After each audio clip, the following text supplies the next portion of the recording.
Hey everybody, welcome to the stream. Happy Monday.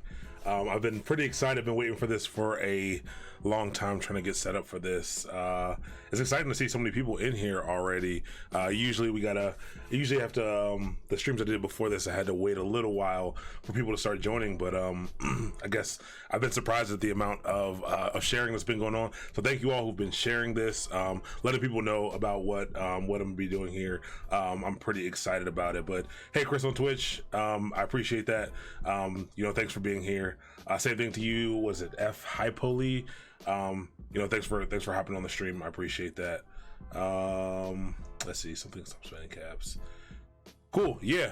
So we'll get started in a minute. I'm gonna wait like a minute or two. Definitely let me know if the sound levels and things are right. Hopefully you can hear a little bit of music and mostly my voice. If I'm too loud or something, let me know. Let me turn it down. But we're gonna get started in just a minute or two. Let people get on. But hey, let me know who's on. If I know you, if I don't know you, introduce yourselves in the chat. I'd love to know who's in here. I'd love for you all to know who you're in here watching with as well. But cool, thanks. Sound levels are good. Cool, yeah, and I hope you can see. Oh yeah, it looks like it's coming through. Spent a little bit of time trying to figure out how to get the chat actually in the video. I wanted you all to be able to, if you wouldn't watch this back, I wanted you to be able to see the chat along with it. So it's looking pretty good. I may need to decrease the font or anything or something like that, but looks good. Hey Yeti, how you doing? Tonight's session will probably be the shortest, probably around an hour and a half. Most of them are slated for around 2 hours. Some will go a little bit longer. But this one will be a little bit shorter because this is mostly going to be like a, I guess like an intro class, like when you go to college. This is kind of just covering the syllabus, covering the things that we're going to be doing. We'll also hop into the meat and potatoes of it a little bit. We'll talk about what DevOps is. You'll definitely learn about what DevOps is tonight. We'll go over some salaries, go over some job descriptions, things like that. So we'll definitely get into it shortly. Hey, what's up, Tanisa? Man, there's already so much activity in the chat. It's pretty cool. Hey, Alex from Richmond, welcome to the stream. Cool. No, not at all. This bootcamp is designed from the ground up. Age doesn't matter. Experience doesn't matter. Different levels of experience, you'll get a little bit different outcomes out of it. But this is built for everyone, so hopefully everyone gets something out of it. Hey, Danielle. Hey, France. Appreciate you joining. Cool. This sounds like a high-level overview. So tonight we don't go super in depth. We actually go very in depth. We'll be going over the curriculum on things that we're going to be going over. We're actually going to be going very in depth tonight. Again, is definitely a high level overview, but we'll talk about a lot tonight. But the goal is to get it in and help you understand over the next 12 weeks. It'll be kind of hard to get you to really understand the full offerings of DevOps in one night, but we'll definitely be getting pretty deep. What's up, Webb? Appreciate you joining. Roger from Ashburn, how you doing? Hey, Sean. Cool. Hey, Laura.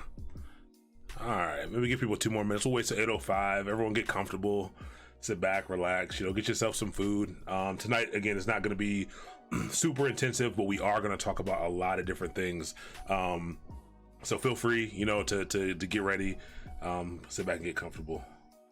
What's up, Cody from Level Up? What's up, Dave from DC, Jeremiah from Tampa, people from all over. That's pretty cool. I'm for people who don't know, I'm in Baltimore. You'll learn a little bit more about me. We'll hop into that shortly as well. But man, it's exciting to see all these people in here. This is very exciting. So 804. Cool. If you guys every so often, it's a little off camera. This is my my water chalice. My voice is kind of deep, so when I'm speaking loudly, I'm gonna be drinking water a lot. So you'll see me take a sip from this pretty often. I hope it's not too rude. I wanted to pick kind of the most obnoxious thing that I could to drink out of. Hey, Alex from Ellicott City. All right, cool. It's 8:05. Your time's important. So let's go ahead and let's hop into everything that we're gonna be doing tonight. So cool. we're gonna be going through some slides tonight. Kind of the way the breakdown, everything is gonna go is most of the time as we get to a new topic, a new section, we'll be dropping into some slides. We'll go over some slides just to cover the concepts, because the concepts are what are most important. And then immediately, you know, we won't spend too much time in slides. We'll kind of learn by doing, and we'll hop straight into kind of lab type things and kind of hands-on exercises in working on these topics and concepts. So yeah, so we'll hop right into it. So first, I want to talk about Twitch really quick, and why I'm using. I've had a lot of questions on why Twitch is a platform for doing this, and I do think it's a pretty interesting question. But for people who don't know what Twitch is a game streaming platform. So if you kind of hopped on, you probably saw a bunch of different games and things like that that people are streaming. Esports has gotten pretty big. The game streaming market has gotten pretty big with games like Fortnite and some of these other games, Counter-Strike, League of Legends, things like that. It's gotten pretty big, but Twitch has allowed in recent years, because of its popularity, it's allowed more things on there. So there's definitely some weird stuff on there, but there's also some educational stuff. There's people who live code. So I encourage you to check out some of the other live coding channels and things if this is something that you're interested in. But one, I thought this was a good platform because one, a lot of especially a lot of teens are already on this platform. It allows you to reach a pretty wide audience. I don't have to worry about scaling and paying for anything to be able to host this live stream content. Yeah, and it's kind of easy. It's kind of easy to get to. Twitch is an Amazon company, so that's why there's this Twitch Prime thing. So if you are an Amazon Prime user, you can get a subscription for free. So there's two models here. You can be a follower of the channel, which I believe all of you are, and if you want to support the person who's playing games or whose channel it is, you're able to subscribe. The subscription costs money. The first tier 1 is $5, I believe. But if you're an Amazon Prime user, you get one subscription per month for free. So if your heart is so inclined, I'd love for you to use that for this channel. But also Twitch allows a lot of cool interactivity. That's why I'm so excited about it. People have asked me why I didn't just record videos for this. I want it to be interactive. I want people to see something and get immediate feedback when they have a concern or they have a question about something. And so I think Twitch provides that, and it also provides, you know, a lot of other interactivity. So there's a lot of cool broadcastings I can do on here to interact with you guys. There's some cool things like commands. So if you look below, I think the stream screen, you should see a chat command section, and you can type in things like GitHub, and these are commands that I've enabled, and you can't see it come through in the chat. I think I've disabled that, but if you do that locally to your chat, it'll give you additional information without you having to question me for it, or or get lost in the chat. So you can get my GitHub. You can I'm going to be adding in things that we're doing so that you can get that information as well. So definitely check out those chat commands. I think you get to my YouTube and stuff from there. I'm going to be putting out a lot of the stuff on YouTube as well. But that's why we chose Twitch for that level of interactivity. Hey, Coffee. It's good to see you here. Appreciate you here. Coffee has been a huge help and help getting this off the ground. Honestly, a lot of support from her. So it's good to see you in here. Cool. So on to the next one. So let's click back in here. Cool. So a little bit about me. I think it's important that if you're going to be learning from someone that you know who I am, know a little bit about me, some fun things and some important things. So my name is Aaron Brooks. You can call me Aaron. A lot of people will ask me that if you've seen the Key and Peele skits. Absolutely not a problem. But that's my name. I am a DevOps engineer and a technical lead at a pretty dope company in Baltimore called Fearless Solutions, or Fearless. Yeah, and I've been working there for almost 3 years now. It's a pretty great place. And I've got about 7 years of industry experience. I put around 7 because you never know if you should count things like internships, and, you know, you've had other jobs that are related, but I think I've had about around 7 years of core industry experience for the things that I'm going to be teaching you here.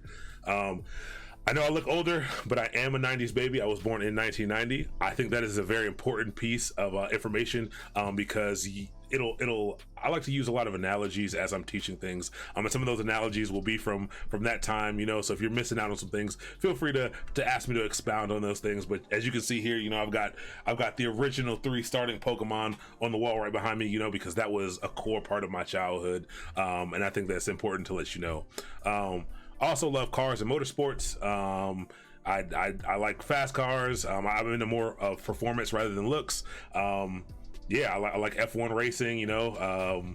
So if anyone else likes F1, I'd love to chat with you about that. But yeah, I claim that I'm a gamer.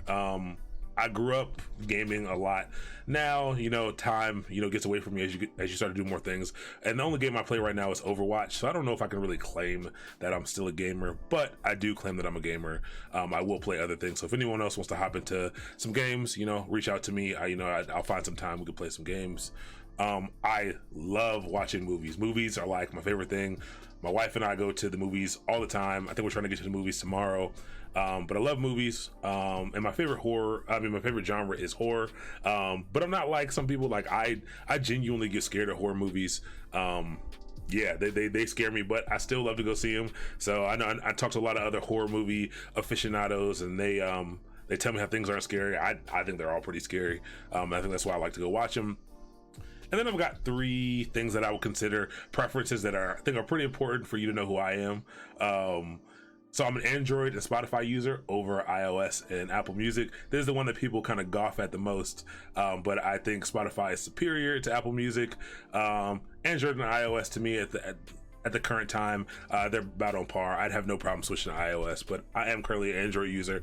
I am a Pixel user. I like to keep it vanilla Android.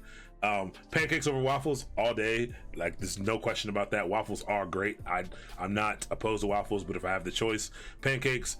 And I am absolutely a dog over a cat person. So dogs, I have a she just lost a little bit of weight because she has to get surgery, but I have a 115-pound Rottweiler. You'll hear her sometimes barking, trying to make sure the stream, make sure I'm safe during the stream. She's very friendly. Her bark may sound mean, but I promise you she's very friendly. Maybe we'll get her on camera one day, but she's pretty great. But dogs, always better than cats. Grew up with cats and dogs are better than cats. But cool. Methods of communication. So I want to make sure everyone has the opportunity to reach out to me, or that they have a way to get information that's going on with the channel. So you know, this is, as you can see by my posters, this is run out of my home. So if there are things like power outages, internet outages, you know, I'm human. If I get sick, if there are issues with my family or something like that, and I need to let you know what's going on with the channel, you should follow me on Twitter, Instagram, or LinkedIn. I'm not a huge fan of Facebook for business things. Maybe I'll set that up soon, but please follow me at one of these so you can get information. You can also check out this academy.mastermind.io/schedule. This is something that's going up tomorrow, so if you try to go there now, it will not do anything, but bookmark that if you'd like. The schedule will be up, and status information will be put at that link.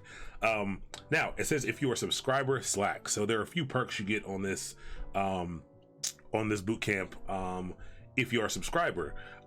Because this is the inaugural bootcamp, because you all are sorry, this music is really bothering me. I just need to go to the next song. It's like really throwing me off.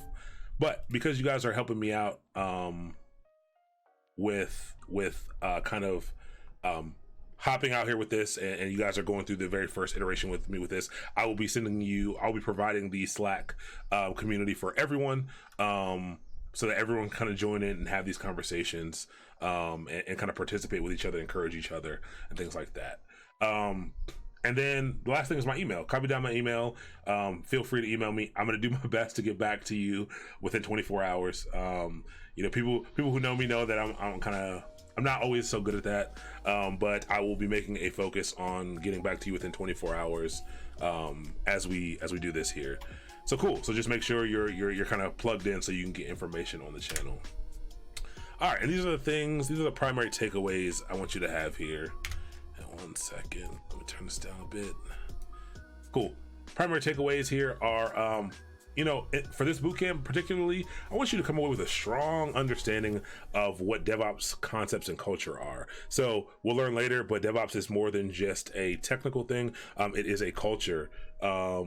And I want you to walk away with a strong understanding of what those things are. It's pretty important. It's a big buzzword in today's tech industry, but I want everyone to kind of understand what that is. So when we were having conversations with you about it, you know what's going on. I want you to know where DevOps fits into the tech industry. There's multiple facets of the tech industry. I want you to understand where DevOps fits into it, what problems it solves as well, and be pretty knowledgeable about that. I want you to understand how to implement DevOps methodologies to solve real world problems. So now I know this all sounds like a lot of buzzwords, honestly, but I want you to understand what DevOps is and what the methodologies are, and how you can use them to solve real world issues, because I think that's the most important piece of DevOps. I want you to have a solid understanding of the role requirements for a DevOps engineer, and we'll probably get into the differences between a few similar roles. So things like site reliability engineering, and systems administration, and systems engineering. We'll kind of discern the difference between those. But I want you to understand what a DevOps engineer it would be expected to do on a day-to-day basis. And the last primary thing I want you to take away is a path for you to enter the field of DevOps. So I want you to have an idea of the way you can get in, or the way you can get involved. There's a lot of different ways to get in. There's a lot of different paths people take in the tech industry, period. And I want you to understand how to get into it.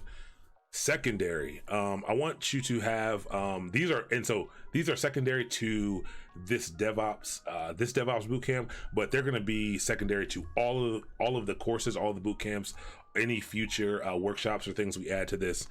These are the secondary things that are most important, that I really want you guys to take out of this. One, an understanding of how to approach learning new concepts and technologies. This is the most intimidating piece, I think, to me, about when people are trying to learn technology or get into the tech industry, is the time it takes to understand how you need to approach learning new concepts and technologies. Some people love watching videos. Some people love reading books. Some people, love just hopping into documentation and, running through it real time and kind of learning as they're doing. But learning how you learn is going to be pretty important here, and I want you to get that out of this as well. I need you to be at peace in being confused or lost. So one of the biggest misconceptions is that people in the industry, like, everyone knows what they're doing. Movies like The Matrix and shows like Mr. Robot and stuff, I think I've tricked people into thinking that there's all these like crazy intelligent, super smart people, and I think there are a lot of smart people, but most of the time they don't really know what's going on. They know that they have a problem to solve, and they've learned how to go about finding the answers, how to fix it. They've gathered enough experience to kind of figure out how to go about doing that. So I'll harp on that a lot. Like, it is okay to be confused or lost. Most people are at any given time. People who've been in the industry for years. And honestly, I'm a technical lead, and I'm a DevOps engineer with a lot of years of experience, or a pretty good level of experience, and I'm lost a lot, but I do know how to go ahead and find those answers that I need. Again, we need you to know that no one knows it all, so don't expect, even though I'm teaching you these things, there's stuff in this course now that I'm going to be, 2 weeks before I'm going to be trying to teach you on it. I'm going to be sitting down and trying to pick up, specific technologies and things. I have a great understanding of the concepts, but there are a lot of technologies, there are a lot of different pieces that you can pick up, that you got to learn. So no one knows it all. I want you to also have a strong belief that tech is for you, and that you can thrive in it. So I think part of this is going to be me trying to show you that, show you ways to learn things and present things to you in a way that's digestible and understandable. But a big portion of this is on you and you guys as a community. I think you guys need to be in the chat talking to each other, hop into the Slack, talk to each other, hop on social media, talk to each other, encourage each other. Show where you're, talk about your progress, show people where you're at. And I think that'll be a good way for you all to kind of keep going and really start to believe that tech is for you and that you can thrive in it. And then lastly, this is very important in any tech job, that you have proper dope meme usage. If you don't know what a meme is, those are little, pictures with a little bit of with captions that present an idea, almost always funny. I should have probably added GIFs to this too. It is GIFs. I don't care if the creator of it called it GIFs. It is absolutely a GIF, but these are moving images that also present these same ideas and jokes. Hopefully by the end of this, you'll learn how to use them properly as well, because we'll be using those a lot. Image macros, yes, GIFs are image macros. I like that. I'm gonna steal that. But yeah, I know it's GIF, but we're not doing GIF. You might get booted if you say GIF more than once. I gave you the warning, but you can't say it twice. But yeah, it's definitely GIF. So cool. Let's talk about our expectations. So you see what you expect to see, Severus. This is a quote from Harry Potter. Hopefully you all know what Harry Potter is. So I want to let you all know what I expect to see, and what I expect to I guess to see you all do throughout this course. I want to let you know what you should expect from me as well throughout this, so that you can get the most out of it. So cool. What do I expect to see? I expect to see active engagement. So you guys have started out really strong with this. There's a lot of engagement here in the chat. So I want to see a lot of engagement there. I want to see a lot of engagement on social media. Again, just talking to each other. I want to see a lot of engagement in the Slack channel. The more engaged you are, the faster you'll pick these things up. The easier it'll be to stay on track, stay on target, to kind of get through this stuff, because it is a lot of information. Two, I want to see you asking questions. Ask questions, ask questions, ask questions. Please ask questions. That's why this is done in this manner. That's why it's on Twitch, because I want you to ask questions and get them answered. As you have them. I think that's really important. So feel free to ask questions, no matter how dumb you think it is. There aren't any dumb questions. Ask it. I'll answer it. Hopefully someone else will answer it if it's already been answered. But yeah, so that leads into the next one, which is answer questions, answer questions, answer questions. Yes, I'm here to present this information to you, but you all have a lot of knowledge as well. The group has collective knowledge. Share that with each other. Questions come up, answer them, because I may not be able to get to all of them. Anything I don't get to, I will answer in Slack after each stream. So don't worry about your question not getting answered. But yeah, answer questions, if you can, or try. It's okay to say, hey, I'm not 100% sure about this, but I think this. I'd love to see that. I'd love to see people trying to do that. Oh yeah, where's the Slack channel? Yes, I will absolutely give you the link to the Slack channel. I'll provide it in here shortly. We'll grab it a little closer to the end for the Slack channel, and I'll send it out on social media. I'll give people a chance to kind of join in. So I also want you to check out all of the supplied resources each week. So the day following each stream, probably the night of actually, but expect it the day after. I'm going to be providing resources that directly relate to the things that we are learning that week, or that we just learned. Go through those supplied resources. They're going to be videos. It's going to be nothing crazy. It's going to be things to read through. I'm going to try not to pick anything really boring, but read through it, go through it, watch the videos, see what you can pick up from it. It is okay if you don't understand. Go through them. You will pick things up that will make sense to you later, that you'll be able to use at different times, but just run through them. I promise you, it's not going to be a ton of resources. It's going to be something you can knock out in a night, in an hour or two. No problem. So yeah, so just kind of pick those things up and run through them. And then I also want you to spend at least 5 hours per week learning outside of the boot camp. Now, I do include that going through the supply of resources as part of that.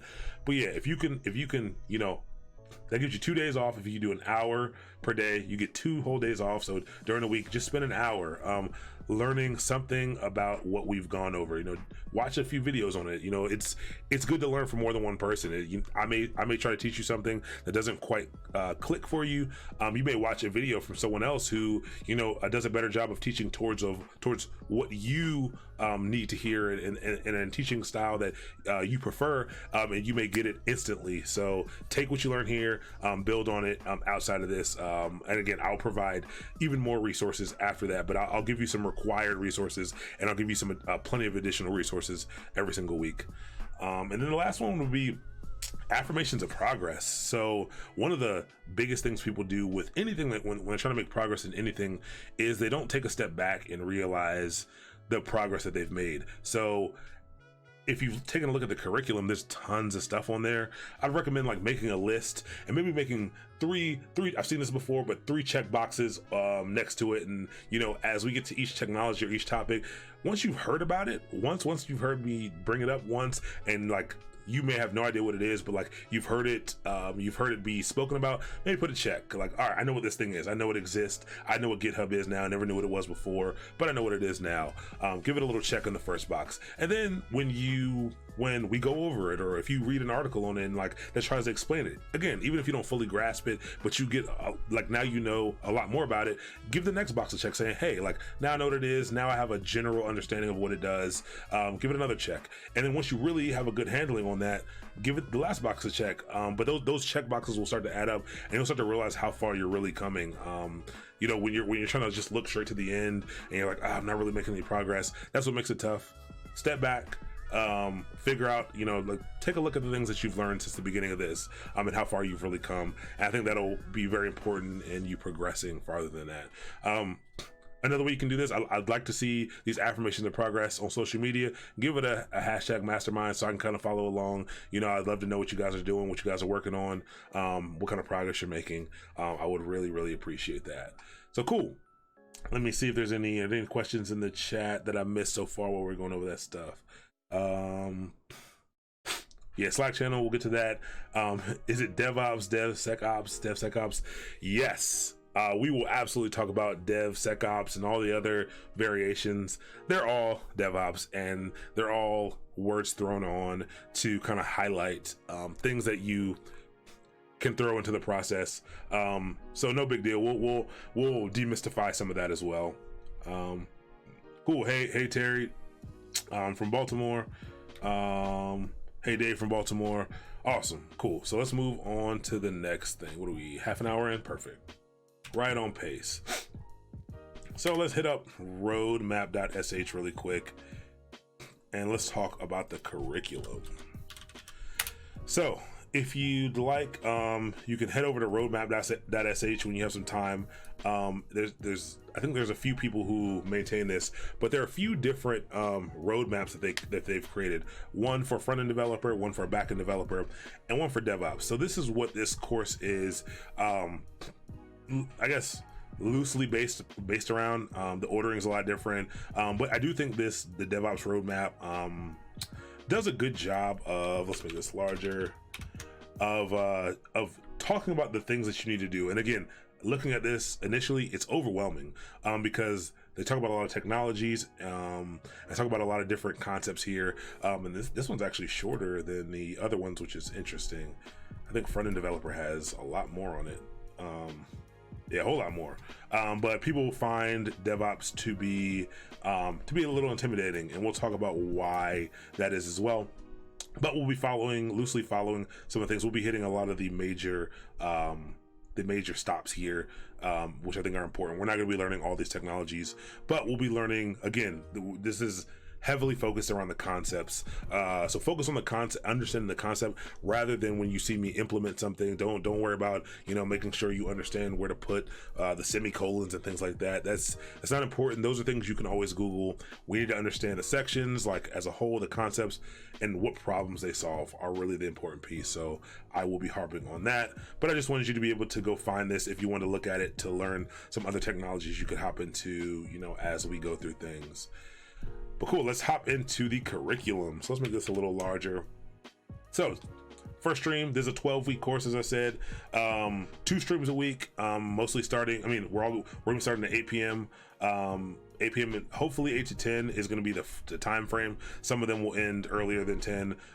Very few of them will go longer, but I'll let you know a week before the ones that may be longer. If you can't stay for the whole thing, don't sweat it. These will be up for 14 to 60 days after. I need to figure out, I know they'll be up for 14. I need to work with Twitch to figure out if I'm eligible to keep videos up for 60 days yet. If not, I will throw them on my YouTube channel. These are being recorded right now locally to my computer, and so I can throw them on YouTube whenever we're done with. And again, that's the reason why we have the Slack the Slack, I mean not the Slack, the chat in the window. It does take up space, but I do want people who are following along, who are not watching real time, to understand what questions came in and kind of how the flow of the conversation went. And if they hear me talking to a question, I want them to know that it was asked. So that's why that's in there. But yeah, so tonight we're going to be covering this. We're going over the curriculum now. We went a little bit over expectations. We'll go over requirements, and then we'll hop straight into the good stuff. We'll talk about what DevOps is, the different pieces of it. Industry relationship is just how DevOps fits into the tech industry, and kind of how it relates to other fields. And you know how it kind of chains together these things. And then lastly we'll talk about computer requirements and setup. Not a lot going to be there, just a spoiler alert. This was made to be as accessible as possible for 96% of the things here. You'll be able to use a web browser or any operating system to do. Really the only piece that's going to be weird is Docker, but I think I found some options for people who don't have preferably a Mac or Linux PC to do. Windows works well with Docker too, but some of the commands will need to be adjusted due to file pathing differences and things like that. But we'll get deeper into that later as well. So we're gonna run over that tonight. Then immediately starting next class, and for the next week after that, we're going to be going over programming. So programming is a pretty important piece of DevOps. You don't need to be a software engineer. You absolutely don't. You don't need a computer science background at all. I 100% promise you. I know it looks like I'm going to be doing some pretty complicated stuff. I'm not going to be doing pretty complicated stuff. We're going to be going through things slowly. I'm going to introduce you to some basic computer science concepts, just so you're aware of them. And then we're going to start learning how to code, and we're going to be using a programming language called Golang. There's a lot of reasons why we're using Golang. I talked to a few people about this, trying to figure out which programming language would be best to start with. Golang we are using because, one, it doesn't do a lot of magic. It almost does no magic. So you'll have to kind of learn the core of how to do these concepts. Two, I think it's easier to go from Golang is what's called a compiled, statically typed language. And that is traditionally, I think when people are trying to learn how to code, statically typed languages, compiled statically typed languages, are the ones I think are the most intimidating, because they have the most rules to them.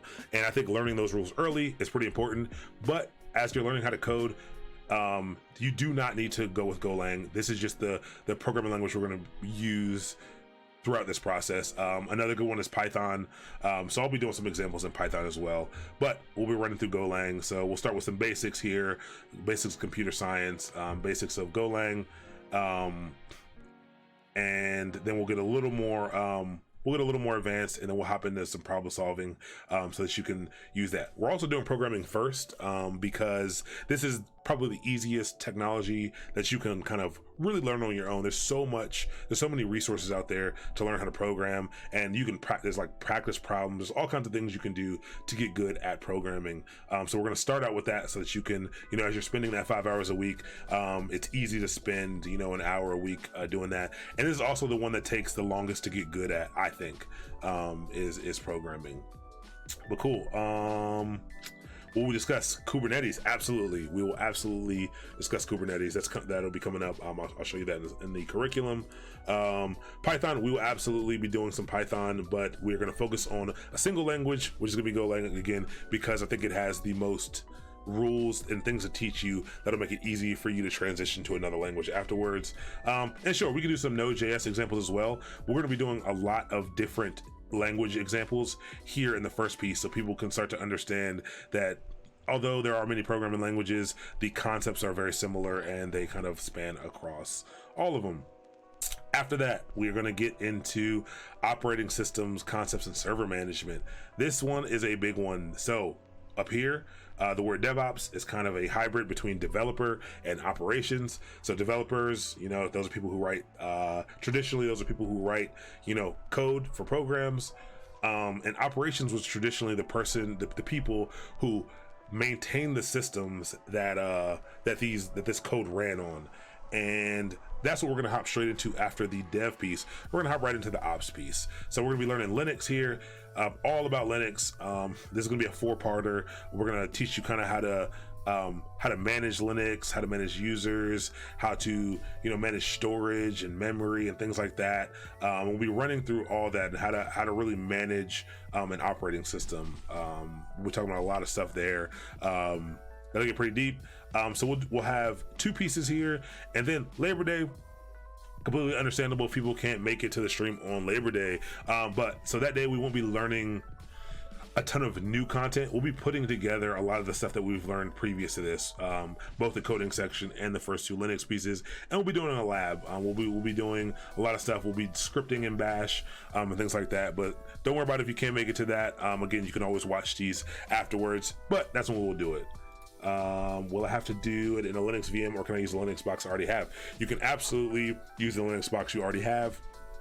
I'll teach you how to set up a Linux VM during the process. So if you want to set up a new one, absolutely you can. If you already have a Linux box, if you have a Mac, then you won't need to do anything. You can mostly follow along with everything that we do in the Linux piece.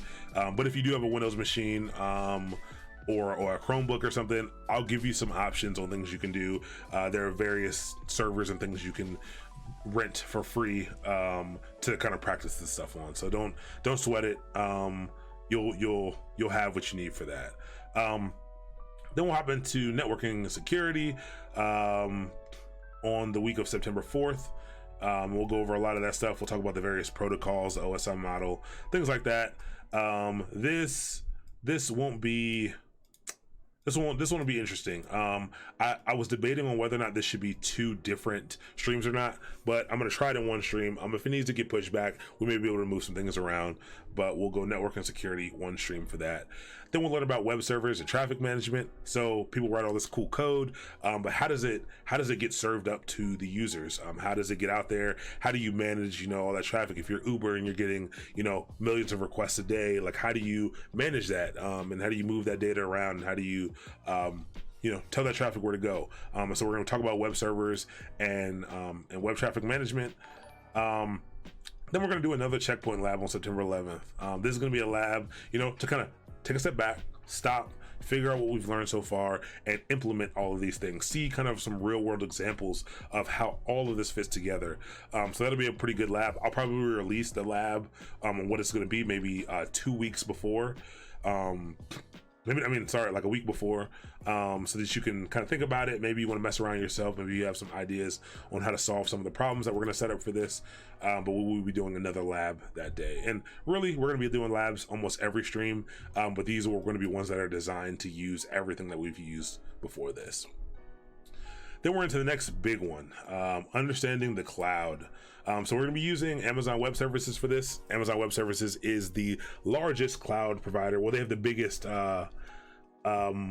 market share. I don't think they have the largest revenue anymore. I think Azure has that, but AWS has by a substantial margin the largest market share of any cloud provider. The cloud is really, to be honest, 100% honest, the cloud is kind of what has enabled DevOps and the DevOps workflow, and the type of automation that we're going to be doing with DevOps is really almost, the cloud is made it possible, to be honest. So we'll spend 4 streams on that, and we'll be learning the different services that AWS has to offer, and we'll be doing labs with each of them and figuring out how to use them. We'll get hands-on with all of these services. Then we'll be talking about infrastructure as code. So infrastructure as code, we'll talk about what that is a little bit later. But this, very quickly, this is just a way to be able to define web resources. So like the actual servers, you might be watching this on a laptop. A server is just a computer, just like your laptop. And it's a way to be able to say, hey, Amazon, I want a laptop and I want it to have these things on it. And it's a way to codify that, to write it down in code, pass it to Amazon, and Amazon will give you those resources. So this has really allowed us to move very quickly. And this is one of the biggest, I think, tenets of DevOps. And there's a few pieces in there, but we'll be working on that. Then we'll be getting hands-on with containers. So somebody asked about Kubernetes before. Who asked about that before? Texas native. Yeah, we will be absolutely getting into Kubernetes here. Containers is a very important concept, not only to DevOps, but if you're a developer, whoever, it's important to understand the concept of containers. So we're going over containers, particularly with the technology Docker. Docker is pretty important. There are other container technologies out, but Docker is by far the most popular and the one that you should learn. So we'll talk about Docker. We'll really dive deep into Docker and how to use it. So we have 2 streams just on Docker itself, and then we have 2 streams on container orchestration and management. So this is Kubernetes that we're talking about. This is learning Kubernetes and kind of what this big thing is. Kubernetes is super popular. As we get later on and we're searching job descriptions, Kubernetes will absolutely be on most of them. So we'll talk about that. Then we'll talk about continuous integration, continuous delivery, and continuous deployment. So CI, CD is what you usually see. We'll be talking about CI, CD, CD, which is what it really is. Most people leave off that continuous deployment piece, or they don't differentiate between the delivery and the deployment. We'll talk about that. We were going to be using Circle CI for this. We may, with a recent announcement from GitHub, we may be changing that. I didn't mess around with GitHub's new CI pipeline, but we may use GitHub's instead. So we use one of the 2. These concepts, apply across technologies. So don't sweat that. Don't sweat which one we're going to be using. But yeah, just know that the technology we're using for this may change due to a recent announcement. Then we'll hop into monitoring and logging. So once you set up these systems, once they're running, you need to know what's going on with your applications. You need to be able to see these things. So observability is just that. It's being able to see what's going on with your applications, see what's going on with your infrastructure, and being able to take action on those things. Then we're going to hop into industry insights. So this is going to be the last piece. And this is going to be, we're going to have a panel with some industry experts and some, well, not even just industry experts, just real engineers, people who have just started are going to be on, people who have been in the industry for a really long time, so that you can get a varying level, people who are still just learning, so that you can kind of see the wide range of experience levels, wide range of personalities and things like that, and you guys can ask real questions, so that'd be pretty cool. And then the very last one is we're going to be talking about conquering the DevOps interview. So we're going to talk about so much stuff. It's important to know how to bottle that up and be able to express what you know in an interview setting. Yeah, this is the piece that people are usually missing. They take some time, they can learn the tech, but they have trouble expressing, how much of it they really know, or expressing, being able to show that they truly understand it. So we will talk about how you can do that in an interview. And that'll be the last piece. After that, you'll be ready, maybe not ready to go out and get a DevOps job if you're really just starting out, but you will be able to take the information from here and find some job. I think some job in tech, if you can talk about what you've learned here, and talk about what you've done here. That's another reason why we went with DevOps first. DevOps is a lot of stuff, but it gets you introduced to so many different topics that you may realize, I only like this thing, or I like this subset of things. And just learning pieces of this course, there is a spot for you somewhere in the tech industry, with these skills. And you don't need to know all these skills to get a job. Absolutely, if you know a couple of these sections well, someone will hire you. Absolutely. So no one knows it all. Don't stress about getting all this information and knowing it 100%. I don't know it 100%. I'm going to do my best to teach it to you in the best way that I can. But yeah, that is what we will be going over. So let's see, back to the chat. Do you need to know any HTML and CSS for this? You do not need to know any HTML and CSS for this.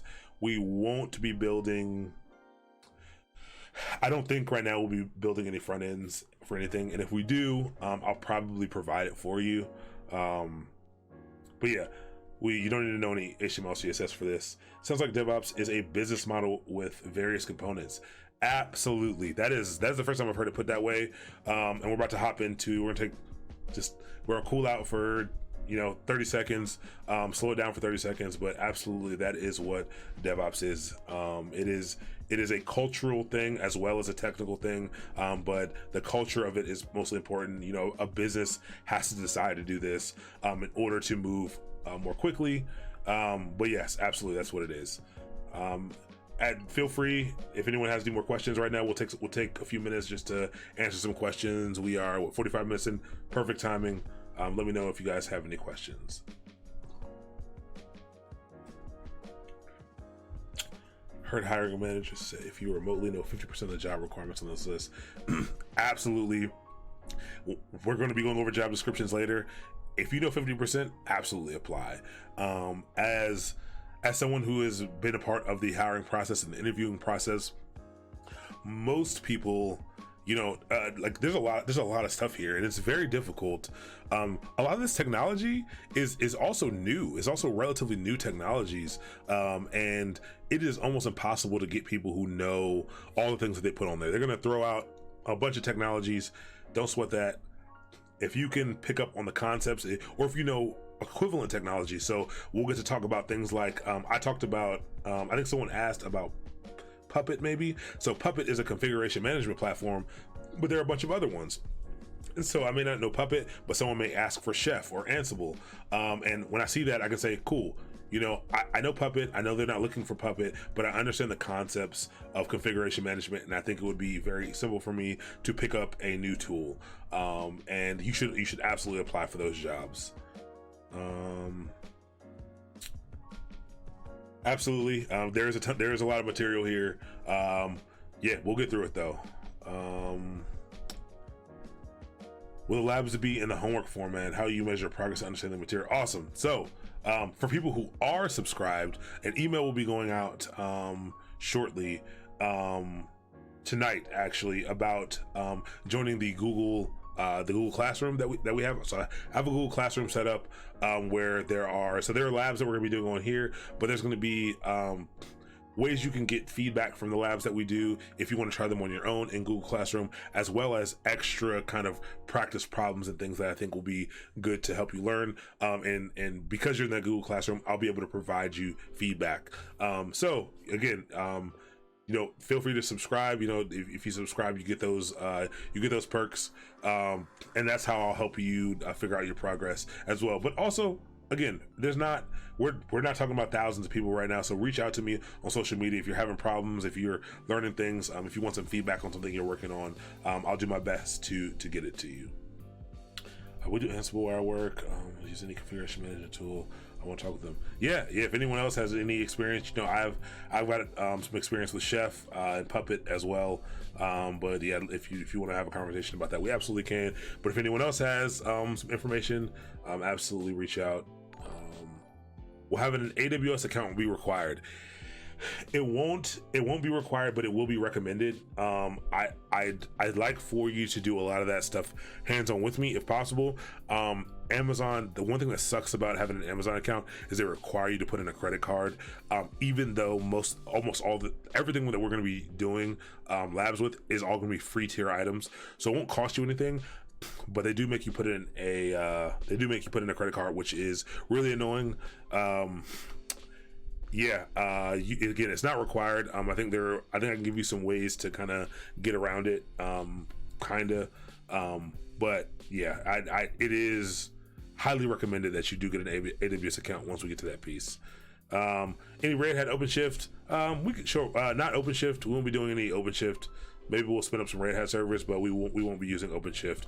We will be talking about platforms as a service though, like OpenShift. So we'll cover it a bit, but we won't be getting hands-on with it at all. Should we be taking notes throughout the course? And if so, can you make a distinction on what we need to? Yes. Okay. I think notes throughout this would be, I think, very important. I will absolutely note to you things that are very important for you to know. I will for sure call out things as we're going through them. Like if you need to remember anything, remember this, write this down, for sure. It's a great question. The difference between tools like Puppet, Chef, Ansible, similar difference between SQL servers. Yeah, I mean, so SQL is kind of common amongst SQL servers, like the language of SQL is common amongst them. Where it's weird because Puppet Chef and Ansible differ in their methodology for managing that configuration. So they all have a different language. They all have their own domain specific languages that you have to learn, and kind of how they want you to implement things. So the concepts are the same, and how they do them is relatively the same. But that language is a little bit different. Some of them, some of them have access to log into all of your servers and they run stuff from a master, and some of them are the opposite, and there is a master, but all the servers reach back to the master to make sure they're okay and get all configured. So it's very interesting in that.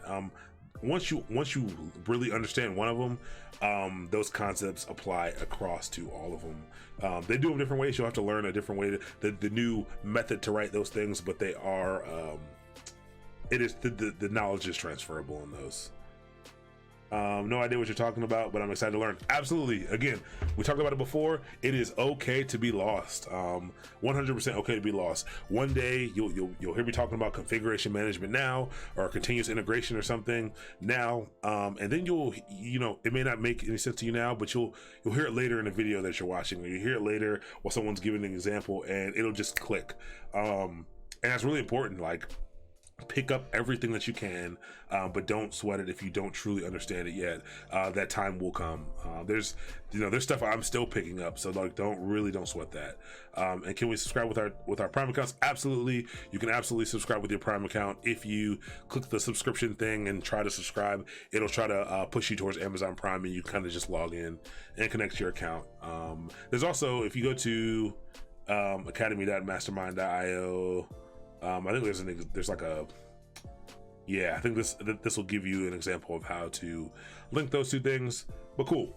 All right, let me take one more sip of water and we'll hop into what DevOps actually is. Let's represent.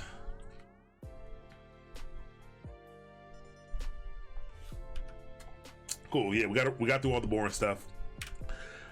What the heck is DevOps? Automate all the things. I told you I would show you guys how to use memes and GIFs. So we're starting now. What is DevOps? So one of the biggest problems with DevOps is you'll get, depending on who you ask, you'll get a lot of different answers. So part of the homework, I guess, from this week is going to be going out and doing your own research and formulating your own definition based on what you're reading and what you're hearing about what DevOps is. So I'm going to give you the Wikipedia definition of what DevOps is, and kind of we'll talk about what it's supposed to be, and then I'll give you what I think is the best definition of DevOps that I've come across so far. So what is DevOps according to Wikipedia? DevOps is a clip compound of development and operations, so half and half. But it's a software development methodology that combines software development, the dev, with information technology operations. So they didn't really tell you too much. They told you that the word is exactly what it sounds like. It combines development with operations. Again, operations being those the people who manage those systems that run the software. But cool. What is DevOps? A better version. So some of this information has come out of I can't take the credit for this at all. I've credited Nathan Harvey with what he said here, and there's a link here that I can provide for you to be able to go check out the chef DevOps Kung Fu thing about DevOps and learning a little more about DevOps. That's actually some of the resources that I'm going to provide later. But he says DevOps is a cultural and professional movement on how we build and operate high velocity organizations. And what I think this is very key, born from the experiences of its practitioners. And so we highlighted cultural and movement because it's not just, people think, DevOps, like you use these tools and now you're a DevOps engineer. Not quite. Some places, sure. But what DevOps really is, it is a cultural and professional movement. So you can't do DevOps in a place that hasn't adopted DevOps methodologies as its method of operation. Key to the contact page also. I caught the Slack channel. Oh, the Slack channel information hasn't gone out yet. It will go out before the stream is over. And the contact page, let me run back to it really quick. Mastermind IO. Let me copy. Let's see if I can get out of this. And you can, on almost all social media platforms, you can go to mastermind.io. All right, let's get back in here. And that's how you can contact me. But I'll probably add that to the commands as well for people to be able to get some of that social media. So let's share this again.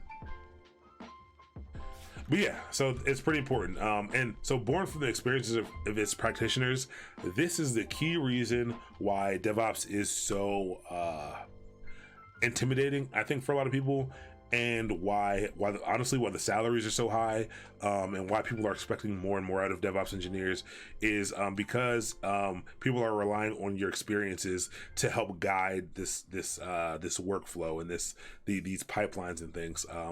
Your experience is pretty important here. But doesn't mean if you don't have any experience, you can't get into it. It's just that that's what it was been born from, a change to move faster. So cool. So breaking down silos, you'll hear silos a lot when talking about DevOps. This is a little weird infographic, but it's used a lot. So this piece is important to kind of understand the different pieces at play here. So on the left, we have the business, which the business is what's important. All the problems that DevOps is trying to solve are really business requirements. A business wants to make money, a business wants to make change, and to do that, they need the technology to do so. They need their developers to build the technology to do so. How can you do that effectively? So this is kind of how it used to work. Now you probably can't tell, but this is a brick wall right here. Some people will say these are silos. These are 3 different silos here, kind of walled off pieces of space. And everyone used to kind of, and still does, to be honest, at a lot of companies, everyone kind of resides in their silo. So we got all of our business people, they basically say, hey, we want something done. We want these requirements, and we're going to take these and we're going to toss them over the wall, over this figurative wall, to the development team. No real collaboration, no real discussion. We're going to take these things that we want, toss them to the development team. The development team is going to take those things and they're going to start building them, and they're going to build them in their own silo, not talking to operations, not talking to business really. And they're going to go ahead and build these things. And once they're done building it, they're going to package it up and say, cool, okay, operations, get ready. We're about to toss this over the wall. And they take the code, they take this application, and they toss it over the wall to operations. Operations gets it. They've done no collaboration between them. So they kind of just get this thing, they deploy it out to the servers, and then they worry about, keeping it stable for people to use. If there's issues, if there are things that don't work right, operations just tosses it really back. So people just kind of toss things over the wall, and there's not a lot of collaboration here.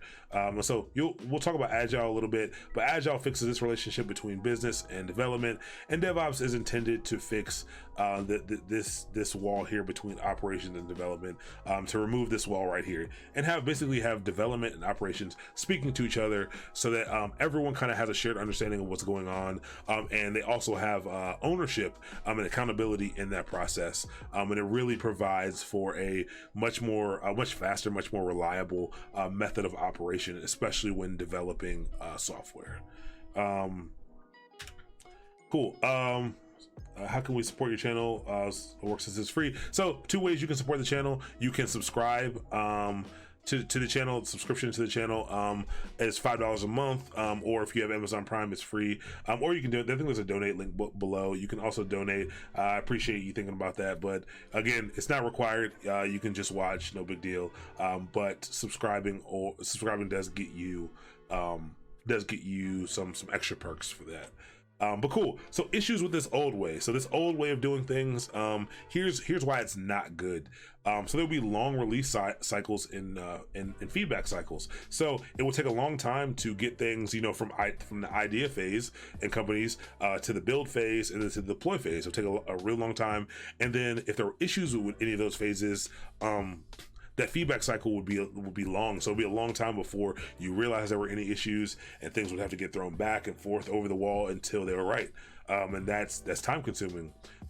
So long-term mean time to fix, this relates in the same way. Mean time to fix is the amount of time once you realize something is broken, to turning it around and fixing that thing. Yeah, this old way doesn't allow for a quick way to do this because of those silos. Everyone doesn't have a shared understanding of what's going on, and that makes it take a long time to fix things. Then you become reactive to production issues. So you're waiting for things to kind of happen before you know what's going on, and you're not being proactive about it. You don't have any way to kind of get that feedback loop in beforehand, so that you know what might happen. So you're always kind of on your toes and reacting. Few to no people understand the entire software development lifecycle. That's what, whenever you see SDLC, you see that a lot. It's the software development lifecycle. So this is the whole lifecycle of developing a piece of software. But few or no one really understands the entire thing, and that is really problematic. This is something that anywhere you go, like, there are people who are paid a lot of money just because they've been there for a long time, and they know a specific piece of this SDLC, and like the company needs them because no one else knows how to do that piece of it. So yeah, so it's not good for few or no people to understand the entire thing. And then you get an adversarial IT environment where yeah, like, because development is focused on, just finishing their product and finishing their features, and operations is really focused on keeping their environment stable and up. So we've got one team that's like driving for change and one team that's adverse to change, because that's what they both get paid for. You've got them blaming each other. You've got all kinds of issues within that, and you get this adversarial IT environment. And so how do you, so cool. So when we implement DevOps, I think this was supposed to be a little bit lower on the list, but yeah, how do you implement this? So you implement DevOps through process, pipelines, and feedback loops. So we talk about this being a cultural thing. So you got to implement process. So not just technology. You don't just implement technology to implement DevOps. You implement process. You implement pipelines, and we'll talk about what these pipelines are. These build pipelines, these feedback pipelines, and these feedback loops, to be able to build faster. So you'll see this little infinity loop a lot. They'll put different words in here, but ideally, the ideal DevOps pipeline is, hey, we plan out the business requirements. We plan out the things that we're going to do to solve that. We code it. We develop these features. Our pipelines build it. Our pipelines automatically test it. Our pipelines release that code after it's been tested, and it releases it and deploys it out to systems. When it says deploy, it gets it out to the users. Operate is kind of that operational step where it's out there and we're managing it. And we have some observability on it, and we're kind of ensuring we understand how it runs and making sure it's running well, and then we're monitoring it, making sure that our systems and things are keeping up with the demand, and make sure our application is working as intended. And then that feedback loop goes right back into plan, code, build, test, release, deploy. So if there are issues we find when we're operating or deploying, we can get that feedback really tight, so we can get it soon, and we can plan on how to fix it, and we can iterate over it. We don't need to build the whole house. We can start building one room at a time, and we can kind of change it as it builds. If our needs change, we can quickly change how we're doing things, and that's why that feedback loop is very, very important to do. So some of the key DevOps principles. This major key alert here. You'll hear this a lot, but breaking down those silos. So those walls that you saw here, we're gonna break those down. DevOps, that's one of the core tenets of it. Hey, break down these silos, get everyone talking, set up these pipelines and these processes so that there is collaboration between all these pieces, and that everyone has kind of insight and observability over what's going on. I mean, observability wasn't the right word, but everyone kind of has insight, and they have they understand the entire software development lifecycle. That's really, really important there. So 2, automate all the things. Humans mess things up. we're not good. We're not good. We mess up things a lot. Computers do things more consistently than we do. They're not perfect because we build them, but automating would automate all the things that you can automate. This is a pretty important DevOps principle. You know, the more things you can automate, the faster you can move, the more reliable you can be. So with the invention of the cloud, with the way, you know, we've got programming languages that we can use to really create true automation around all these things. There's DevOps pipelines where you're completely hands off through the whole process. But it takes time to build these things, but you want to automate as much as possible. Never do two things. If you have to do something twice, definitely look for a way that you can automate it so that you don't have to do it twice. And cool. And 3, we want to get into the idea that failure is an opportunity to learn. It's okay to fail. We want to create these tight feedback loops and these pipelines so that we can try things. Like, you need to be able to try new things. You need to be able to move quickly. So you've got to set yourself up to be able to, if you're going to fail very fast. It's an opportunity to learn. So again, going back to this, you know, if you build a feature and you code it and you build it and you get it out here and testing and all this stuff, and it's not quite what you want, or it doesn't quite serve the business requirement as you intended, it's this pipeline gives you the opportunity to learn from what you did, replan, and reattack it. So, you know, failure is not a bad thing. You shouldn't be afraid to fail in DevOps. You should be, you know, working towards using that as an opportunity to learn. It's tough, but it's important. Cool. Key DevOps concepts. So these were key DevOps principles. These are key DevOps concepts. There's another major key, but a lot of this follows the roadmap that we were looking at. So we've got programming automation is a key tenet or a key pillar of DevOps that you can kind of focus on. OS concepts, server management, networking and security, CI/CD, which is, you know, continuous integration, continuous delivery, and continuous deployment. So we didn't talk about what that was. That is CI/CD is actually, I think we're going to go over that in a little bit. So we'll go over that in a little bit. Infrastructure as code, important piece, cloud computing, and observability. So these are kind of the concepts that you'll kind of see as we go over job descriptions. You'll see these across the job descriptions. You'll see some technology from within each of these across the job description. And so it's important to understand what these concepts are as a whole so that you can kind of dive into those technologies and talk about those things in a DevOps interview. And actually we're gonna get into it right now. Cool. So DevOps culture is enabled by tooling. So DevOps is a cultural change, but it is absolutely enabled by the tooling that's been created. It's enabled by software. And so you can see a lot of technologies here. This is not all of them. I haven't seen most of, like, a lot of these, but DevOps is tool heavy, and that is another big piece of what makes it so intimidating. As we go through job descriptions, you'll see tons of different tools, so many different tools, and you're like, how can I learn all these things? It's not important that you know each of these individual tools. It's more important that you know a tool that fits into each of these categories. Really, like to know a tool that solves each different piece of the pipeline. So there's some tools here for collaboration. So application lifecycle management. So we're talking about that, the SDLC process. We're talking about the plan section, the planning section of that infinity loop. So these are tools like Jira is a big one that you'll probably run across in Trello.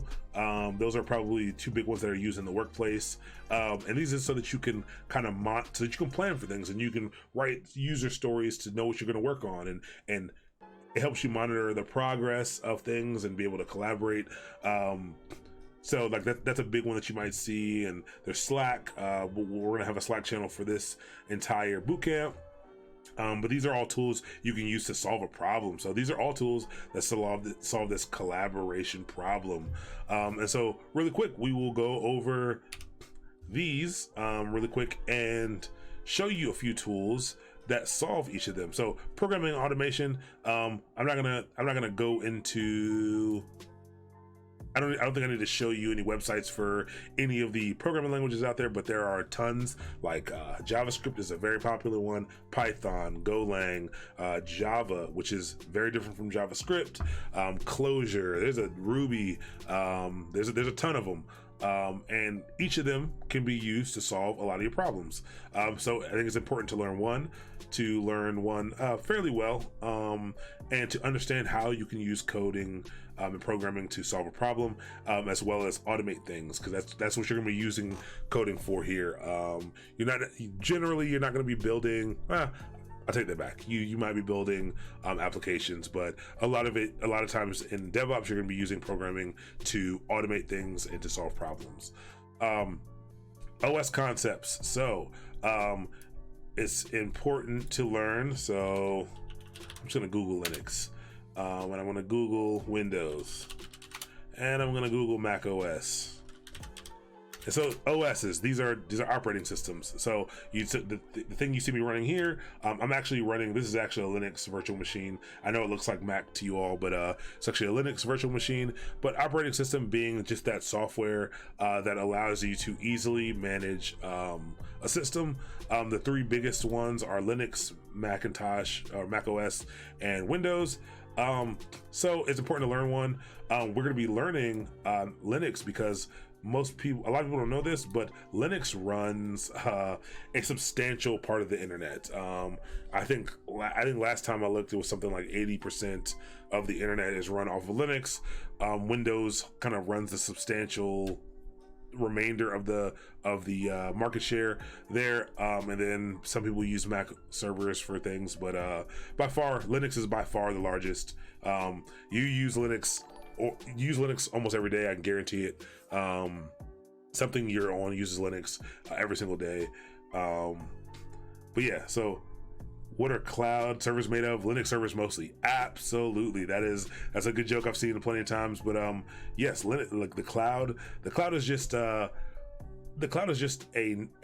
system of networked computers. Really, it's not really anything all that special, to be honest. But what is it mostly? It is mostly a network of Linux servers. So that's why we're going to be using Linux as the operating system that we learn. Maybe we'll hop into some basic Windows server stuff. We won't be doing any Mac OS stuff. But yeah, that'll be that piece. And so those are the tools that you will need to use or learn to solve something in the OS concept. So we're using Linux as a tool that we're gonna use to solve that. Server management, same thing. We're gonna be using Linux there. Show you how to manage Linux servers there. Those kind of go hand in hand. Networking and security. We're also going to be doing that inside of Linux as well. The networking will apply to more than just Linux, but we'll be using Linux to do some of our networking. We'll be using AWS, some software-defined networking inside of AWS to do that as well. And security, same thing. We'll be using Linux tools to be able to do security. CI, CD, CD. Let's show you some of the common tools for that. So the one that we are planning on using is Circle CI. That's the one I'm planning on using right now. The biggest one, the largest one you'll probably see is Jenkins. So again, I'm showing you this so as we're going through these job descriptions and you see Jenkins or Circle CI or Travis CI. These are wow, that was bad. Travis CI.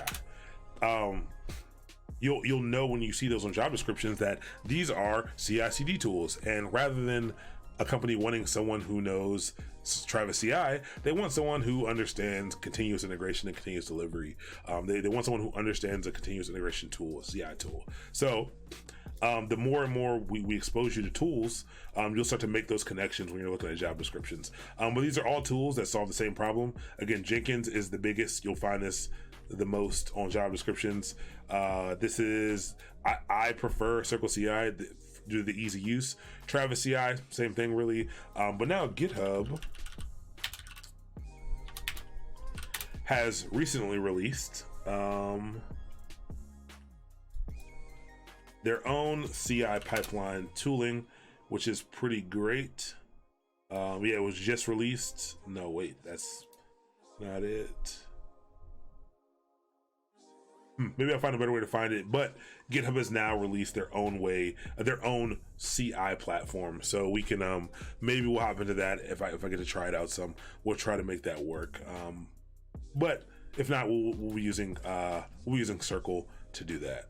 And that will be, Circle's free for open source projects. And the thing that we're gonna be working on is gonna be open source. What's next? Back here, infrastructure as code. So really the only one that you need to know about here, that I would tell you to learn is Terraform. Terraform is an infrastructure as code platform, and it allows you to basically easily declare services and resources that you want. Basically, it's a shopping list. You basically write a shopping list for Amazon or Azure or Google Cloud Platform or any other service that someone has built a provider for. But you basically write out a shopping list. So you might say, I want. Not only do I want 3 avocados, but I want them to be this shade of green, and I want them to have this circumference. Like, you get real granular with this, and I want 14 carrots, and I want 4 boxes of cereal, but I want those boxes of cereal to be stacked up vertically. That's basically what you're doing with infrastructure as code. You're declaring those things, and you're passing that shopping list off to Amazon or to Instacart or to Uber Eats or something, and they're gonna get that for you, and they're gonna deploy for you. You're gonna have to pay for everything that you purchase, so you're gonna have to pay for that shopping list, but absolutely you can, that's kind of how it works.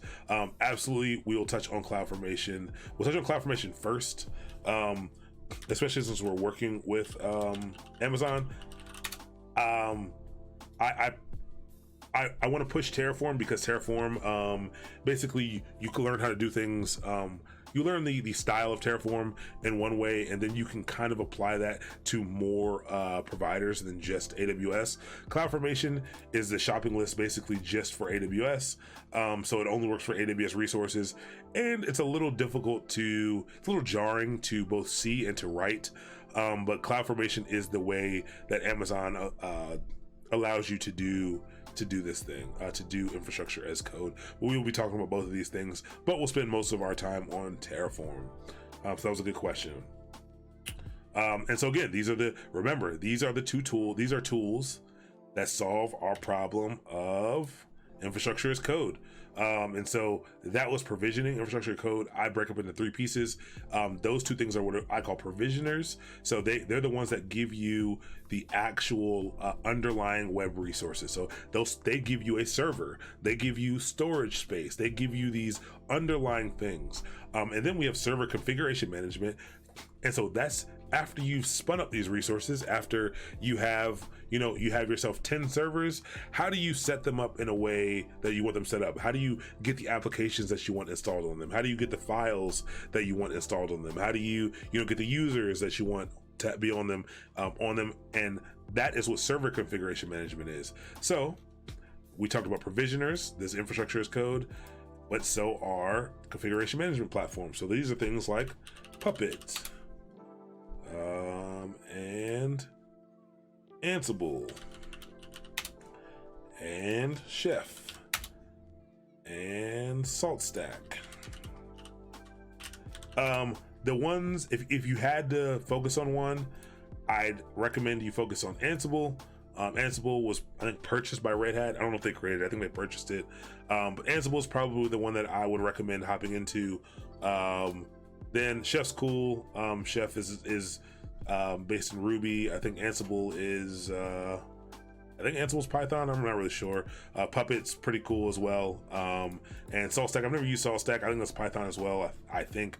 But these are 4 of the common configuration management platforms. So these are all also infrastructure as code. So if people are asking about infrastructure as code, picking up any one of these tools means something about infrastructure as code, and you should be able to go in and talk about that. And then lastly is scripts. You can use scripts to do a lot of stuff too. So we'll go over scripting. We'll go over that automation and programming as well. Cloud computing. There are really only 3 cloud providers that I would have anyone worry about. The one we're going to be using is Amazon Web Services, and this is a big piece, learning a web provider is huge. I actually don't usually recommend getting any sort of, like, I'm not a big certifications fan. But if you can get certified in AWS right now, people are paying for it. People are absolutely paying for people who are Amazon certified. So AWS is Amazon's, obviously. Azure is Microsoft's, so it's the second biggest. And Google Cloud Platform is Google's. Google is playing catch up, to be 100% honest. But they still have a good product, and a lot of companies are using it. But like, this is such a huge industry that, like, even with Google Cloud Platform being way behind, it still makes tons of money. There's still tons of companies using it. So I would recommend one of these three. I think Amazon gives you the most. I think they're the most jobs for Amazon. Azure, I think, is a little more specialized, even though there are still a lot of companies using it. And then Google Cloud Platform will be the most specialized, but it is up and coming in comparison to the other two. But yeah, learning one of those is important. Again, cloud isn't anything special. Cloud is just is networked computers, and basically what you're doing is you're renting resources from Amazon. Amazon has tons of servers, giant computers, and they're sectioning off pieces of it. They're saying, hey, you can use 1/8 of our compute power and 1/8 of our memory and 1/8 of our hard drive space, and as long as you're using it, you're going to pay us this rate. And when you're done with it, or if you're not using it, or you have it shut off, you don't have to pay us anything. Just you pay for what you use. And so this means that no longer, I guess the old way that you would have to do things, if let's say I was a shoe store and I was I got real popular, and someone maybe Ellen caught wind, and I was on the Ellen show, and now everyone wants to buy my shoes, and if I had a server set up that was selling my shoes, I wouldn't be able to easily deal with that. I think it's called the Reddit, like, hug of death. I think that's what it's called, when they advertise a website and so many people go to it that it shuts the website down, basically, because of the amount of traffic. This is what would happen before the cloud. I mean, if you weren't provisioned for that type of traffic, you would get shut down. So my shoe store, with maybe I had a server that was huge and way too big for my current traffic, but now people are exceeding that, I'll get shut down. And to set up a new server, I would have to go to HP's website or go to Dell's website, and I'd have to order a very expensive server, and I would spend $10,000 on a new server. I'd have to wait days for it to come in. I'd have to spend a day setting up, configuring it and installing things on it and setting it up. I'd have to get it networked into the rack that I'm using, and hope that was enough. Maybe I'd order 3 or 4 servers. So it would take me weeks to really expand my capacity to serve people. The cloud has made it so that you can do this instantly, and that you don't need tons of money to do it. Like, any of us can provision enough infrastructure to run multi-million-dollar companies at the click of a few buttons. So no longer do you have to wait for that. I can automatically tell my infrastructure to say, hey, once we get to this much traffic for this duration, give me a whole nother server. Do this for me automatically. Something that used to take weeks takes minutes now, and that's the benefit of cloud computing. It's democratized the computing space, and it's made it so that anyone, like literally anyone with access to a computer, can spin up as much infrastructure as they want, whether that be good or bad, but anyone can do it, and that's why we're going to be hopping into it. I think the cloud is, I think if you're looking for one of any one of these things to pick, any one of these topics to really focus on, I think cloud computing is the one that will get you a job the fastest, to be honest. I think programming, or specifically cloud computing, will get you a job the fastest. So that's why I'm harping a little bit more on that. And then observability, we'll talk about monitoring platforms and APM services. So we'll talk about things like Prometheus. We'll talk about things like Nagios. We'll talk about things like New Relic. And these are all things, we'll talk about some Amazon specific things like CloudWatch.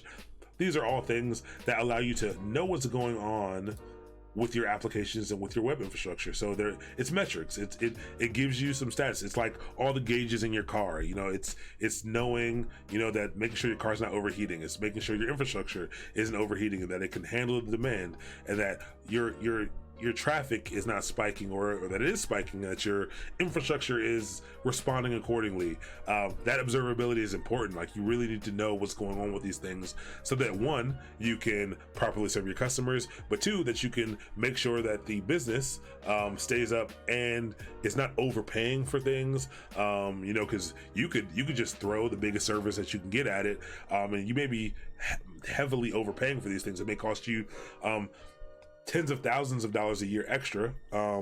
So that's why it's pretty important to have that observability and know what's going on with your application. Yeah, cool. So that was just a dive into, you see, I threw a lot of tools at you. I'm 100% sure that was overwhelming. Don't sweat that. We're gonna be picking out a few tools to solve each of these problems, and so it'll be a lot less overwhelming. But there are tons of tools for this stuff.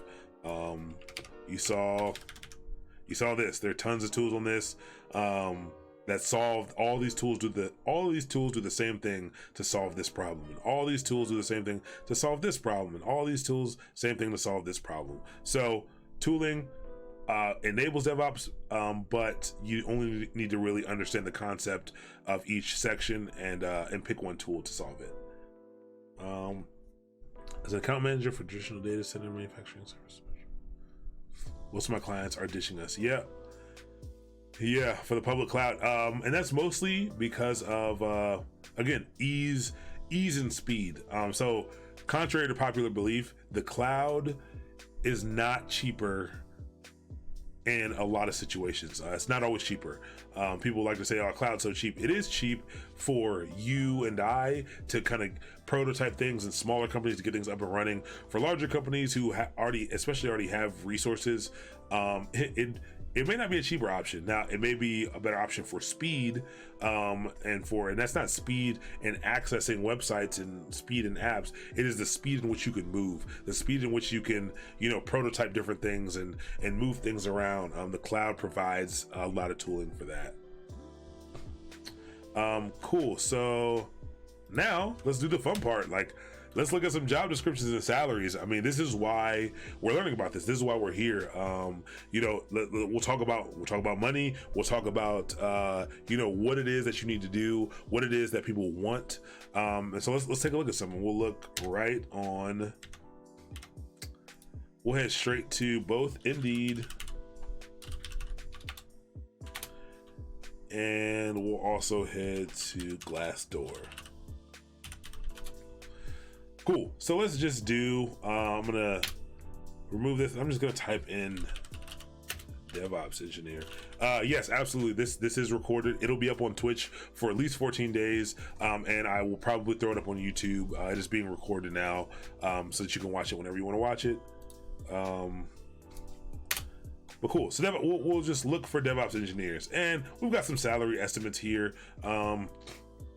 I don't know how true the salary estimates are for these exact jobs. I don't know why it's on some and not others. But let's click on a junior one. Let's click on a regular one. Let's click on an AWS specific one. Maybe a senior. Kubernetes, AWS Kubernetes. You can see a lot of times they're throwing in these technologies straight into the job description. But cool. Let's look at it. We're going to ignore the top piece that's about the company, even though you should read that stuff. I do think it's important that you go to a company that you agree with the things that they do, and that has a mission that aligns with your own. But yeah, responsibilities here is to build modern Python and Java automation scripts. Now, you see how they started out? It started to sound like they were going to ask you to do some heavy development, and they said specifically automation scripts for testing that follows industry standards. So we've talked about scripting and learning a language. They give you two different languages here. When we're talking about coding languages on Wednesday, actually, we'll lump some languages together so you can see ones that are similar and that you can kind of move in between. And so even if you don't know Python or Java, you could probably still hop into this. collaborate. So they'll probably put that on there a lot. Design, develop, and test applications, APIs, and workflows. We'll talk about APIs as well. But they all kind of have this like generic, these generic things: articulate and problem solve. It solve problems with application design, development, and user experience. That just really means they want you to be able to like truly understand an application and be able to help troubleshoot when it's having issues. Let's see, requirements: 1 to 2 years of experience. That's pretty good. These are starting to crop up more, these junior DevOps engineer positions, and although it's kind of weird that it's happening, but it's happening because of the salaries. To pay a DevOps engineer, we can go median DevOps engineer salary. The salaries are getting pretty high. So this is the median. The national average for DevOps engineer, $115,000, almost $116,000. That's a lot of money for a lot of companies. And so all companies can afford that, even though nowadays really all companies are tech companies. You may be able to hear my dog going off right now. She's protecting me from the cars that are driving around outside, making sure that we get to the stream. But yeah, so to a junior DevOps engineer with 1 to 2 years of experience in automation. So this does not mean 1 to 2 years of experience in DevOps, because I mean, how you can't just hop into DevOps. You can move into this by hopping in anywhere. So you can be a systems administrator, you can be a developer, you can write some software, be a junior software engineer. I've seen people move into it from being who just learned CI/CD and were things that are called release engineers. So you can kind of hop into it from a lot of different facets. So that 1 to 2 years experience, and they say in here, software development role, generating automation scripts. They're a little specific here, but I promise you, if you have 1 or 2 years in technology or dealing with tech, kind of in this area, you would be good for something like this. And then a lot of the other stuff is just a bunch of they kind of just name dropping a bunch of technologies, but we can break that down into strong Java and Python development experience. So we talked about scripting and automation first there. Experience working in Jenkins and Git. So Jenkins, we talked about being being one of those CI/CD things as well, and Git being a version control thing, version control technology. So yeah, so like they're just name dropping technologies here. Then we've got attention to detail, things like that. I'll be 100% honest with you, you will not come across a lot of jobs that aren't particularly with the government where this is an actual requirement. People stick this on there, but it's absolutely not a requirement. Apply, like I would mentally throw this whenever you see this, throw it off. Like don't pay attention to it and apply for that job anyway. So how about folks moving from a non-technical side of things? Absolutely. That is one of the toughest questions to answer for any avenue of tech. I think the easiest way for you to do that is you got to get active and head to some meetups, head to tech events in your area. Go to meetup.com, find some tech events. Your best way in the door is to, one, learn the information, get really good at speaking about it, about even if you don't know a lot, get really good at talking about what you do know. Talk to some people. People will get you in the door. It's definitely about who you know. What you know is important, but who you know definitely helps a lot. So for anyone who is transitioning from a different industry, you should get out there and meet people. Reach out to people in the stream. Reach out to me. That's the best way, I think. You can find your way into a tech job. And to be honest with you, once you land one, you're good. You're golden. Like, you just need to land that first one. Once you land one, you are golden, and it's up to you after that how far you go, how fast you move. But once you land that first one, you are good to go. When old guy just said there's data development. Yes, you can. Your experience matters. We said that before. Experience other than like DevOps or technical experience, it matters in this. Definitely. You, especially especially experience that that really relates to the business model and to the business requirements and the business goals. Those are very important and will help get you a job for sure. And then they throw in some other stuff here. They talk about development tools for one of the operating systems. So we're gonna be covering some operating systems here. REST web services, we'll talk about that. That is something you'll pick up. Not something I think is incredibly important to focus on now. But yeah, there's just some extra stuff. So this is not a crazy job rec at all here. It will be relatively easy to throughout this course pick up enough information to talk through this. So let's look at a regular one. And so this one says $50,000 to $80,000 a year. It says in Albuquerque. The salaries range, throughout the country. This is probably a little low. They're probably going to have a relatively tough time finding this. But if you can see job postings that have salaries like this is more of a junior level option. So what's important to note is you may think that there are tons and tons of people out here that you're competing with. It's not true. There are a lot of people out here trying to get various jobs, but there aren't a lot of, because DevOps is so relatively new, and because it requires so much knowledge, there aren't a lot of there's not like this giant pool of great DevOps engineers. That's why people are paying so much for them. That's why the demand is so high. So apply for things like this. Like this is a company for sure, before I even look at it, who is looking for the most part, a junior, or what I think most people will consider a junior DevOps engineer. And I can already tell they're just all they're doing is dropping technologies in here. So they're a fast growing company, but yeah, they tell you right up front which cloud services they'd like. So you know cloud, and you can see how all these job descriptions start to hit all of the options, all of the pillars that we talked about.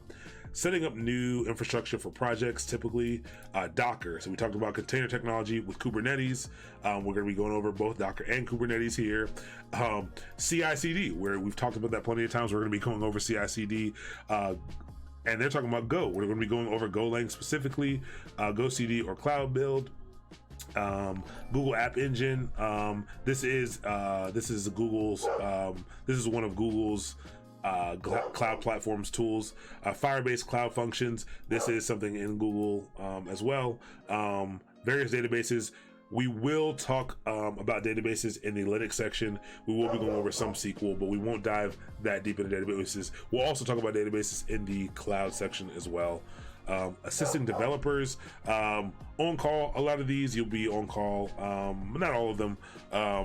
And then IT computer support. So they're just throwing things onto the pot there. But you can see they dropped a lot of technologies here.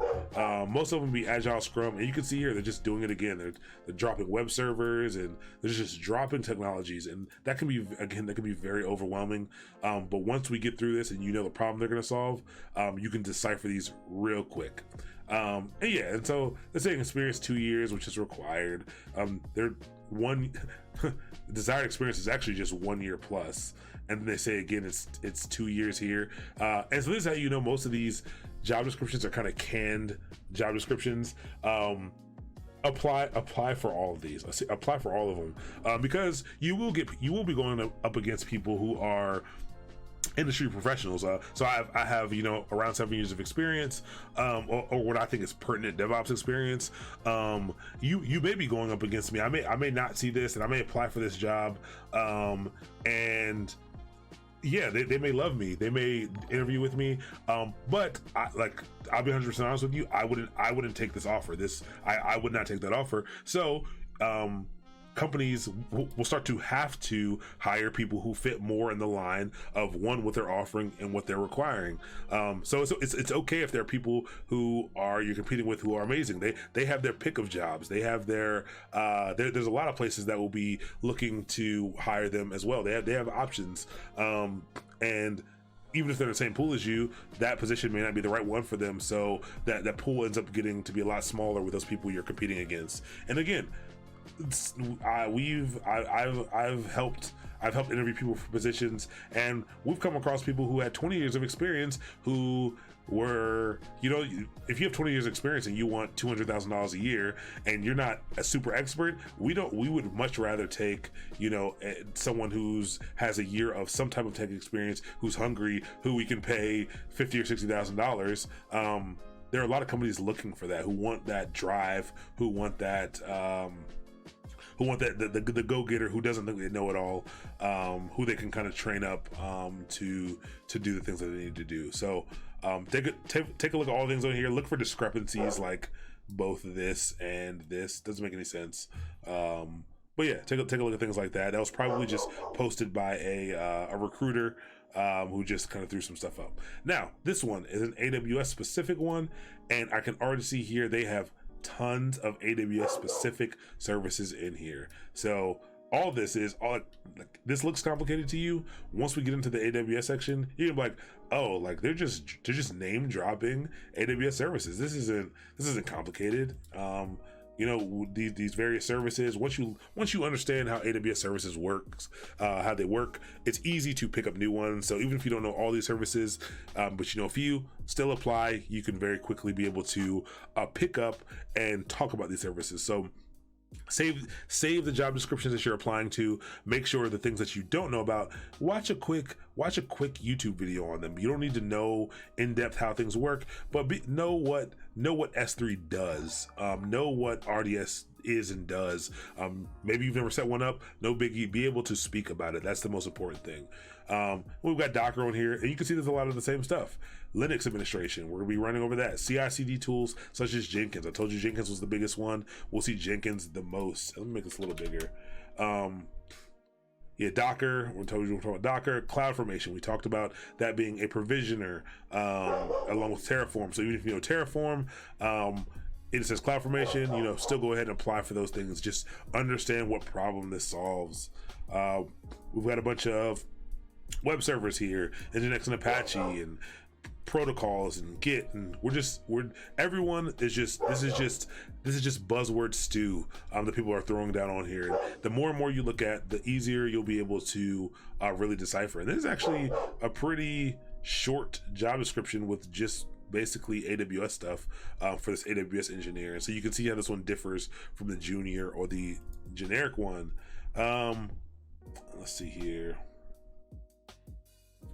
So yeah, we've got a senior DevOps engineer one. And so, you know, honestly, once you have about 5 years of experience, most people consider you senior in DevOps.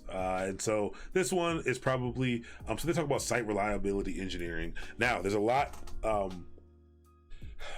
want to give you the real answers for this and the real world answer for this. But if you are looking to get into DevOps and you're learning these concepts, absolutely include systems administration in your search.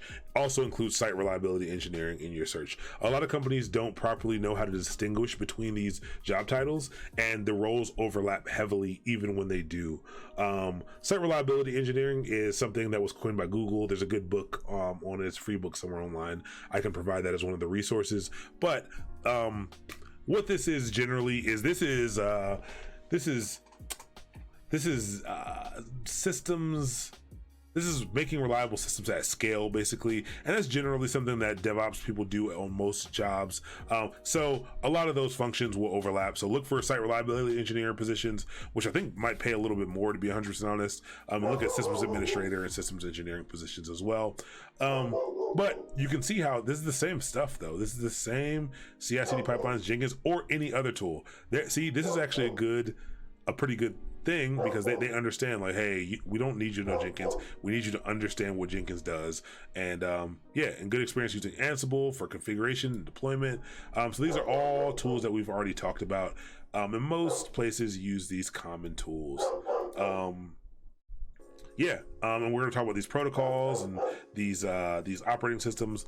But yeah, 5 years, you're senior. So we're talking about going from junior, where you need 1 year, to being senior at 5 years. And let's see, what is a median senior DevOps engineer salary? So this gets a little crazy, but this is a median senior DevOps engineer salary is $155,000 a year. So we can see how that jumped up heavily with a few years of experience. That should encourage you to fight a little harder to learn this stuff. Spend a little bit of time, and not to mention you'll be getting paid well while learning this stuff. So there's a lot of, it's very lucrative. The incentives are high. All these companies can't pay this much money for people. So they're not always, although they may say they're looking for this great DevOps engineer who knows all this stuff, they've got to hire who they can afford. So apply, send out tons of resumes to all these jobs. We got into salaries a bit. Starting out, if you're in a DevOps engineer role, if you're fortunate enough to get actually, let's take back a step real quick. If you are completely fresh, just starting out, don't expect at the end of this that you'll be prepared for a DevOps engineering role. But again, like I said, I do think you'll be prepared for something like a junior systems administration role, or a junior, maybe even honestly, if you spend some time doing development, every week after we started, maybe you'll be in line for some junior development role, or you'll be able to participate somewhere on a technical team, as long as you can understand and talk about these concepts. We talked about DevOps being born out of the experiences of its practitioners. It does take a little bit of experience to be able to do DevOps well. So if you're watching the stream and you have some type of technical experience, whether you're coming from a coding background, coming from a sysadmin background, coming from anywhere across a design background, and you've kind of had some adjacency to this stuff, you may absolutely get to the end of this and be fully equipped to walk into a DevOps engineering role, as long as you can speak about the concepts. I think that's absolutely reasonable. And then if you are someone who's not looking to get in a DevOps role, or to find an entrance point into tech by the information you got out of this, I think this will provide that pretty heavily. So let me hop into the chat real quick. I've been ignoring it for a little while. There's a good one. Are there any AWS certs you recommend that may help in the process? Also, great question. Yes, absolutely. So AWS certs that I recommend in the process, there is AWS has, and let's leave that up for, I'll leave this up for a little bit of motivation, but AWS certified cloud practitioner. If you are completely new to this, this is the training for this is free, and I think the exam is $100. But this is a good entryway to get into the cloud and to understand. To be 100% honest, from what I've seen from the practice exams I've taken with this, you will. I think that you'll know enough to take this. Once we're done with the cloud section, as a 4-parter, I think you will know enough to pass the cloud practitioner from the stuff that I teach you throughout the cloud portion. So if you're completely new, I wouldn't necessarily recommend getting this cert, but I would recommend studying for it. Absolutely. The next one after that is these are the ones where it really starts to count. So if you are changing industries, or you are completely new to this stuff, I highly recommend you grab an AWS certified solutions architect. This will help get you interviews. 1000%. People will call you back just for having this. This one's $150. I'm a huge plug right now. Maybe I can get them to sponsor me, but acloud.guru is the site that you should absolutely use to learn this stuff. They give you everything you need. Basically, their entire business model is keeping up to date with what's going on with the various cloud platforms, keeping up to date with what they want in their certifications, and providing that information for you to learn. I would absolutely hop into A Cloud Guru. if you want to learn that stuff. But getting a certified solutions architect associate will absolutely heavily increase your chances of getting a job in the tech industry. There are not that many certs that I say that for, but I also think this one is relatively, it's not that hard to get. It really isn't that hard to get. It's really just learning AWS services. So absolutely, that is something that I do recommend. There are 3 associate levels. So associate level is the first level. There are 3 associate levels. There's a solutions architect, there is a sysops administrator, and I actually don't remember what the third one is. Let's actually check. I should know this. I do have developer, certified developer. I have the Amazon certified developer associate certificate. I got that because people told me it was the easiest. And at the time, to get one of the professional level certificates, you had to have an associate. So I went for the easiest associate so that I could try to take one of the professional level ones, which are very difficult. But the associate ones are pretty approachable. I think they're pretty approachable. So definitely look into the AWS certs or the Azure certs or the Google Cloud Platform certs. I really think any cloud cert will really get you into the door at a company. Let's see. I would not have been specific certs for starters. So yeah, I definitely understand not getting vendor specific certs.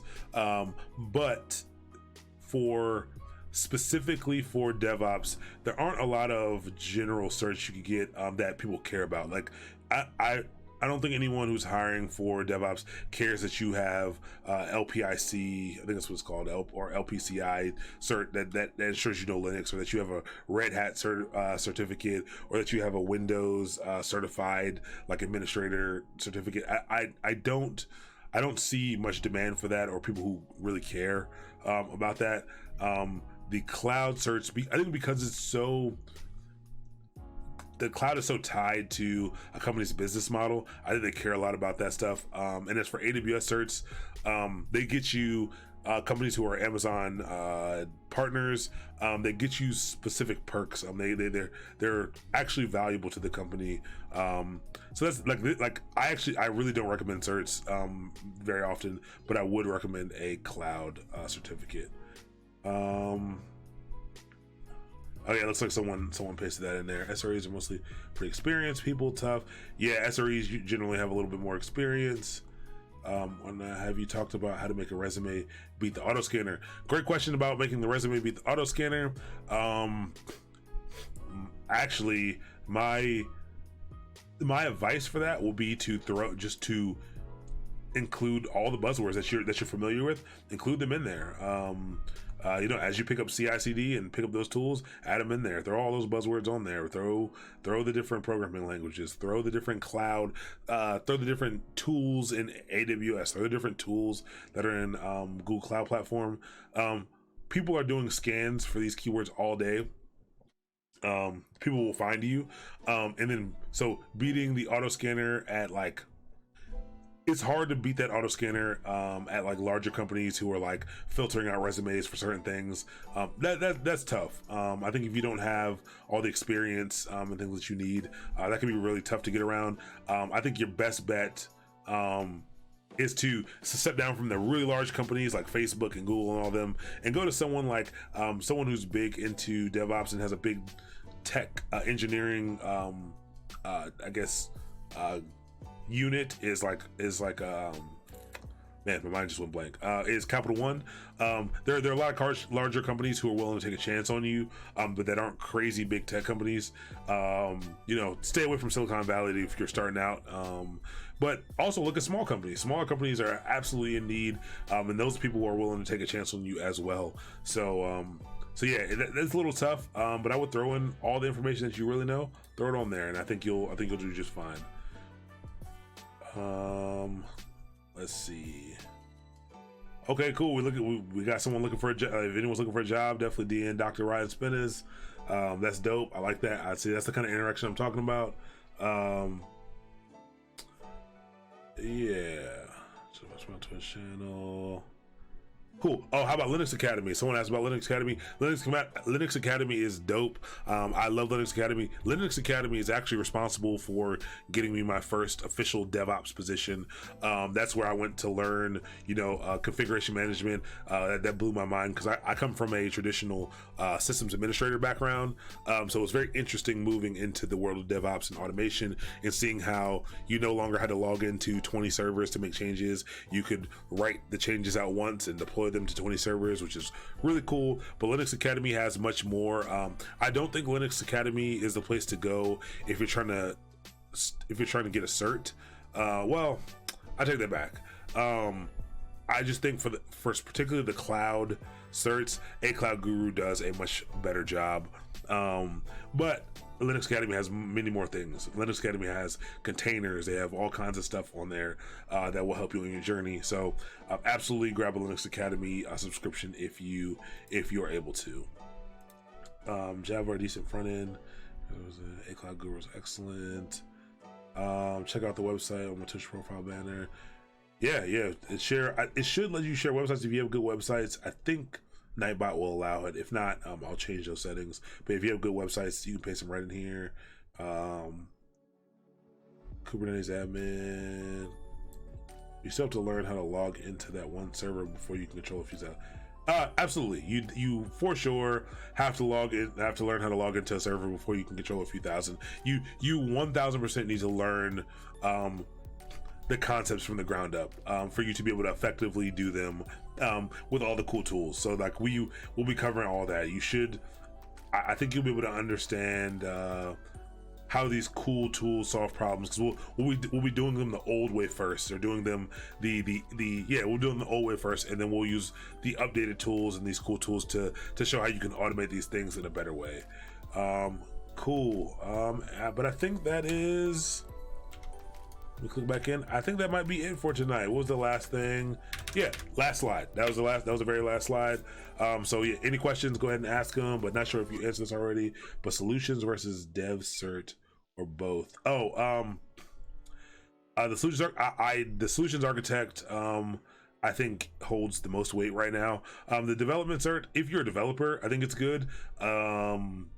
The stuff that you learn in there, you learn a lot. There's a lot of overlap there, but you also learn a lot of dev specific things that if you were developing an application in AWS, that you would kind of need to know some weird specifics that I don't use very often, to be 100% honest with you.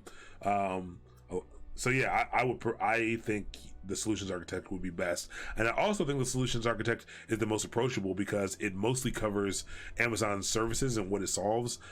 So you don't necessarily need to have a background in tech to get through it. I don't think you need to have a background in tech to get through it. But cool. I'll leave it open for a few questions for a few more minutes, but that's all we got for tonight. I will have all of the resources up on the website by tomorrow. Follow me on social media. Actually, let me grab the link to the invitation link to the, what's that thing called, the Slack channel. 1 second, let me get in there real quick, and I'll provide the link. And I'll also, for anyone who missed it, I'll also send it out on social media throughout the week. But let me grab.